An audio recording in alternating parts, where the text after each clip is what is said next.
Hello बच्चों, अब देखिए हम लोग क्वेश्चन नंबर 136 देखते हैं। 136 में हमसे दिया हुआ है, बेसिकली ये क्वेश्चन जो है ड्यूटेरियम एक्सचेंज पर बेस्ड है। तो आपको ये देखना है कि किस में ये ड्यूटेरियम एक्सचेंज हो जाएगा। सबसे पहले नंबर देखिए बच्चों, ये जो OD माइनस है बेस है, ठीक है। तो ये जो C डबल बॉन्ड O है, इसके ठीक बगल वाला कार्बन जो sp3 आयोडाइज्ड है, उसके पास हाइड्रोजन जो होगा ये क्या करेगा, वहाँ से हाइड्रोजन को निकालेगा। क्यों? जब यहाँ से हाइड्रोजन को निकालेगा तो बेसिकली ये जो है पीएच लिख देता हूँ इसको। ये देखिए कार्बन पर एनायन बन जाएगा और ये CH3 हो जाएगा, ठीक है। और यहाँ पर देखिए ये CH डबल बॉन्ड O है। अब इस एनायन को जो है बेंजीन रिंग के साथ भी रेजोनेंस करने का मौका मिलेगा और CHO के साथ भी रेजोनेंस करने का मौका मिलेगा। करने का मतलब है कि यहाँ पर जो बनने वाला एनायन है वो स्टेबल है, ठीक है। तो पहला स्टेप यही होगा। अब दूसरे स्टेप में क्या होगा बच्चों, यहाँ पर इनोलाइजेशन भी हो सकता है। और चूंकि यहाँ पर वाटर दिया हुआ है, वाटर का मतलब है कि ड्यूटेरियम के फॉर्म में, तो ये क्या करेगा, कार्बन आयन जो है एसिड बेस रिएक्शन सबसे फास्ट करता है। तो ये फटाक से क्या करेगा, यहाँ से इस H2O से बोले तो D2O से ड्यूटेरियम को ले लेगा। और जैसे ही ड्यूटेरियम को लेगा तो बच्चों ये CD CH3 और फिर उसके बाद जो है CHO के रूप में कन्वर्ट हो जाएगा, ठीक है। और आप जानते हो कि CD बॉन्ड का जो बॉन्ड स्ट्रेंथ है वो CH बॉन्ड से ज़्यादा होता है, ठीक है। तो ये इस फॉर्म में स्टेबल हो जाएगा। कहने का मतलब है कि ड्यूटेरियम एक्सचेंज आपको देखने को मिलेगा। और केवल इस C डबल बॉन्ड O के ठीक बगल वाला कार्बन sp3 कार्बन पर एक ही हाइड्रोजन मौजूद है, तो केवल एक ही हाइड्रोजन जो है ड्यूटेरियम में एक्सचेंज हो पाएगा। और आंसर इसका क्या हो जाएगा बच्चों, बी हो जाएगा, ठीक है। 137 में देखिए अगर आप गौर से, तो सबसे पहला नंबर इन तीनों में, इस तरह के क्वेश्चन पहले भी आया था, इन तीनों में अगर आप सेकेंड को देखिए तो सेकेंड का जब आप इनोलाइजेशन करेंगे, ठीक है, सेकेंड का जब आप इनोलाइजेशन करेंगे बेसिकली तो ये आपको बच्चों यहाँ पर तो डबल बॉन्ड है ही, यहाँ भी डबल बॉन्ड हो जाएगा और फाइनली जो है ये OH में कन्वर्ट होता हुआ दिखेगा, ठीक है। अब अगर आप गौर से इसको देखिए तो ये एक एरोमेटिक कंपाउंड बन चुका है, ठीक है। क्या बन गया है, एरोमेटिक कंपाउंड बना है। तो एरोमेटिक करने का मतलब इनोल फॉर्म में कन्वर्ट होने के बाद ये एरोमेटिक बन रहा है, तो इसकी स्टेबिलिटी बहुत ज़्यादा बढ़ रही है। और चूंकि इसकी स्टेबिलिटी बहुत ज़्यादा बढ़ रही है तो वैसी स्थिति में क्या होगा, ये फटाक से इनोल फॉर्म में कन्वर्ट होने का कोशिश करेगा, ठीक है। तो कहने का मतलब है कि ये इनोल फॉर्म में ज़्यादा रहेगा, तो 2 जो है 2 का इनोल कंटेंट सबसे ज़्यादा होगा, okay. Now first and third, first और थर्ड में देखिए क्या होने वाला है बच्चों, मैं आपको एक रफ आइडिया बताता हूँ। सबसे पहला नंबर तो यहाँ पर डबल बॉन्ड बनेगा और यहाँ पर OH बन जाएगा, ठीक है। और यहाँ पर डबल बॉन्ड बनेगा और यहाँ पर OH बन जाएगा, ठीक है, यही होने वाला है। अब अगर आप इन दोनों स्ट्रक्चर को देखिए तो ना तो एरोमेटिक ये बना ना तो ये बना, ठीक है। कहने का मतलब नॉन एरोमेटिक ये भी है और ये भी है। कैसे, sp3 रिंग में sp3 कार्बन मौजूद होता है, तो वैसी स्थिति में ये नॉन एरोमेटिक है। तो अब एक बात तो पता लग गया कि फर्स्ट और थर्ड जो है दोनों का दोनों क्या है, नॉन एरोमेटिक है। तो अगर फर्स्ट और थर्ड दोनों का दोनों नॉन एरोमेटिक है तो इनोल बनाकर हम स्टेबिलिटी नहीं बता सकते। तो अब हमें क्या करना होगा, अब हमें जो है इसके इंटरमीडिएट से देखना होगा, ठीक है। तो इंटरमीडिएट में सबसे पहला नंबर क्या होता है बच्चों, जो हमारे पास बेस है वो क्या करता है, जो अल्फा हाइड्रोजन होता है C डबल बॉन्ड O के बगल में मौजूद, वहां से वो हाइड्रोजन को निकाल के यहाँ पर कार्बन आयन बनता है, ठीक है। तो उसी प्रकार से यहाँ भी कार्बन आयन बन जाएगा, ठीक है। तो कार्बन आयन बनने के बाद हमें देखना है कि दोनों का भाई एक प्रकार से क्या हो गया, एक प्रकार से देखिए यहाँ पर जो है इंटरमीडिएट बना है, ठीक है। तो फाइनल प्रोडक्ट के स्टेबिलिटी पर हम जो है इनोल कंटेंट डिसाइड नहीं कर सकते थे, तो अब हम इंटरमीडिएट से देखेंगे। इंटरमीडिएट जिसका ज़्यादा स्टेबल होगा वो कहने का मतलब है कि आपको इनोल फॉर्म में उतना ही फास्टली और मेजर प्रोडक्ट में मिलेगा, कन्वर्ट होगा। तो यहाँ से देखिए इस एनायन को इस डबल बॉन्ड O के द्वारा जो है -m इफेक्ट से इलेक्ट्रॉन खींचा जा रहा है और यहाँ पर भी वो काम तो यहाँ भी हो रहा है, ठीक है। जबकि इस वाले में, थर्ड वाले में देखिए क्या हो रहा है कि जो ऑक्सीजन का लोन पेयर है ये अपना लोन पेयर वाले इलेक्ट्रॉन को भी इस एनायन की तरफ ही भेजेगा। और चूंकि एनायन को स्टेबिलिटी इलेक्ट्रॉन विड्रॉइंग ग्रुप के द्वारा मिलता है, लेकिन यहाँ पर काम हो रहा है उल्टा, ठीक है। तो कहने का मतलब है कि ये जो ऑक्सीजन का जो लोन पेयर है ना, ऑक्सीजन की जो मौजूदगी है, इसने क्या कर दिया, इस एनायन की स्टेबिलिटी को घटा दिया, ठीक है। तो जैसे एनायन की स्टेबिलिटी को घटा दिया तो बस हमें तो अब यही चाहिए था, ठीक है। तो इस प्रकार से हम बोल सकते हैं कि फर्स्ट का एनायन ज़्यादा स्टेबल है और फिर थर्ड का है, तो ऑर्डर क्या हो जाएगा, 213 हो जाएगा और उस हिसाब से आंसर हो जाएगा इसका सी। अब अगर हम आगे बढ़े तो क्वेश्चन नंबर 138 देखते हैं। 138 में देखिए बच्चों, आपको तीन जो है साइक्लोहेप्टीन टाइप का दिया हुआ है, ठीक है, सिस्टम। अगर आप फर्स्ट वाले का इनोलाइजेशन करेंगे तो यहाँ पर डबल बॉन्ड आएगा, यहाँ पर इस तरह से OH आ जाएगा, ठीक है, OH आ जाएगा। अब अगर आप गौर से देखिए तो यहाँ पर हाइड्रोजन बॉन्डिंग क्रिएट हो जाएगा, ठीक है, हाइड्रोजन बॉन्डिंग 1 2 3 4 5 है ना, 1 2 3 4 5 मेंबर रिंग भी बन रहा है और 5 मेंबर रिंग और 6 मेंबर रिंग जानते हो आप स्टेबल होता है, तो 5 मेंबर रिंग भी है, हाइड्रोजन बॉन्डिंग भी है। और तो और ये रिंग को देखिए गौर से, तो इस रिंग का एक एक कार्बन sp2 हाइब्रिडाइज्ड है। रिंग के अंदर pi electron density pi electron जो है बच्चों 6 है, क्योंकि तीन पाई बॉन्ड आपको दिख रहे हैं, ठीक है।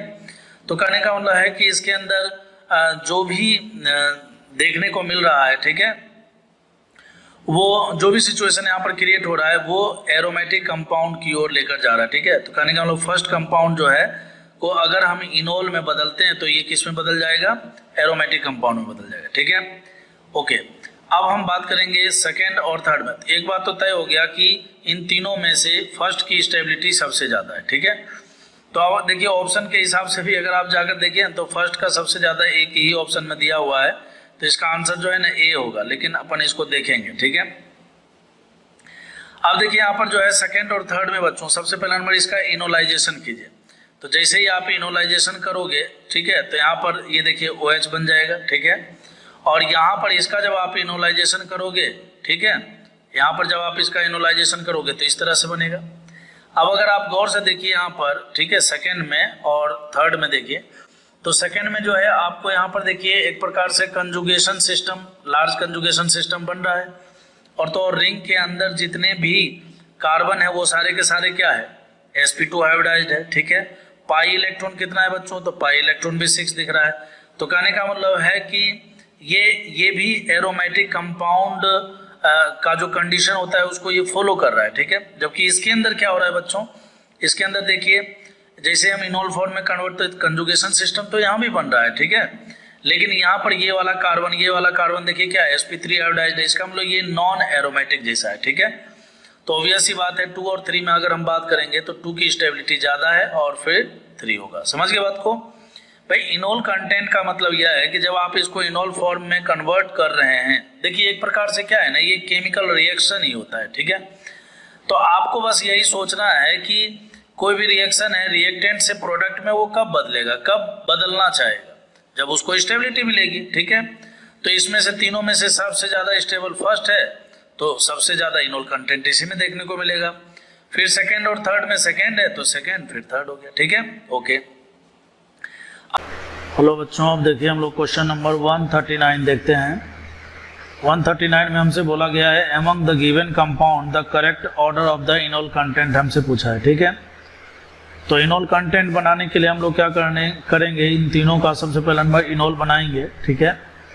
जैसे मान लीजिए थर्ड का जब आप इनोल फॉर्म बनाएंगे तो इनोल फॉर्म बनाएंगे बच्चों, तो उसमें क्या हो जाएगा, यहाँ पर डबल बॉन्ड हो जाएगा और यहाँ पर जो है OH बन जाएगा, ठीक है।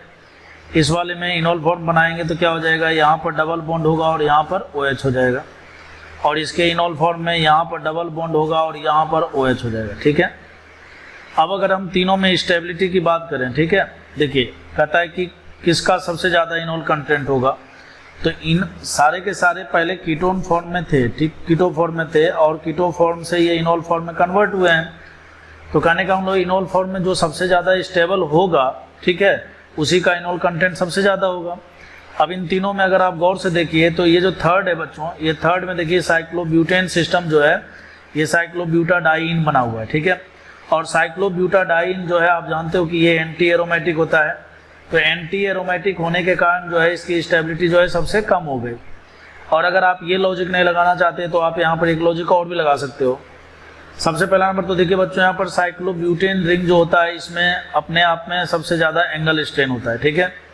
लेकिन जैसे यहाँ पर दो डबल बॉन्ड आ जाता है, तो 2 डबल बॉन्ड आने का मतलब यह है कि यहाँ पर जितने भी कार्बन है, जैसे देखिए पहले क्या था ये इस तरह का, तो इसके सारे कार्बन जो है sp3 हाइब्रिडाइज्ड थे, ठीक है।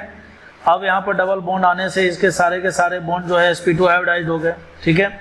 तो पहले जो है इसका जो है साइक्लोब्यूटेन के कारण नेचुरल एंगल जो है 90 डिग्री और sp2 होने के कारण 120 डिग्री पर ये चला गया, ठीक है।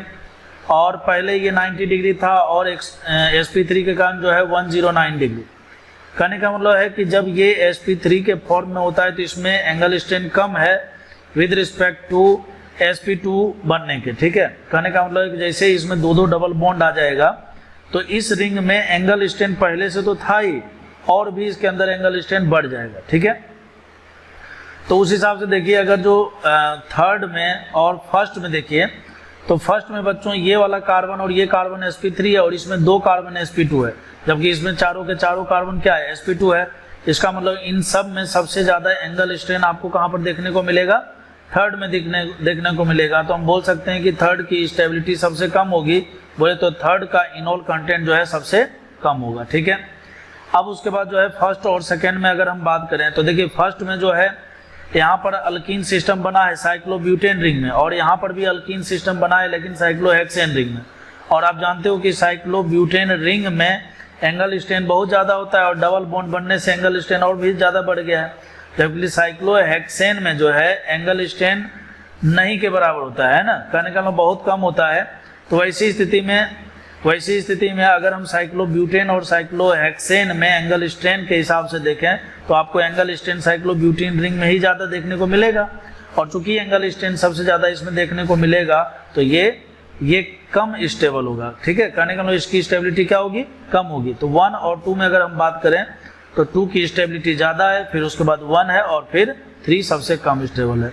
3 सबसे कम स्टेबल है, इसके पीछे 2 रीजन है, एक इसका एंटी एरोमेटिक हो जाना, ठीक है बच्चों।